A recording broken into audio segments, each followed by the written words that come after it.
Hello friends and welcome to the channel Hungry Neurons. We are highly influenced by authority. Right from our childhood we are told what is good for us and what is not. Respect your elders, obey your teachers, follow the rules are some common phrases we have always heard.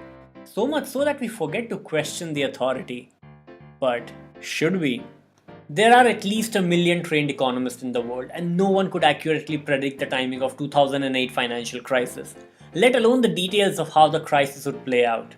Never has a group failed more spectacularly. Psychologist Stanley Milgram demonstrated the authority bias most clearly in an experiment in 1961.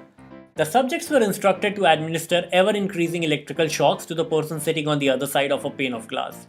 They were called to start at 15 volt and then 30 volts, 45 volts and so on until they reached a maximum of a lethal dose of 450 volts. In reality, no electrical current was actually flowing.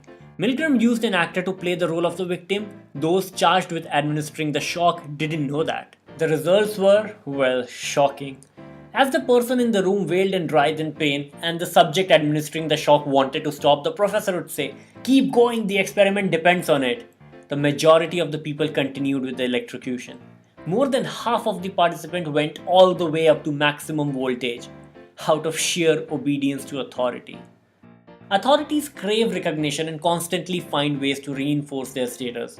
Doctors and researchers sport white coats, bank directors don suits and ties, kings wear crowns, members of the military yield rank badges. Today, even more symbols and props are used to signal expertise, from appearance on talk shows and on the cover magazines to book tours and their own Wikipedia entries. Authority changes much like fashion does, and societies follow it just as much. Whenever you are making a decision, think about which authority figures might be exerting an influence on your reasoning, and when you encounter one in flesh, do your best to challenge him or her. If you like this video, give it a thumbs up, share it with your friends, and to learn more about interesting ideas, subscribe to the channel. Until then, keep your brain hungry for more.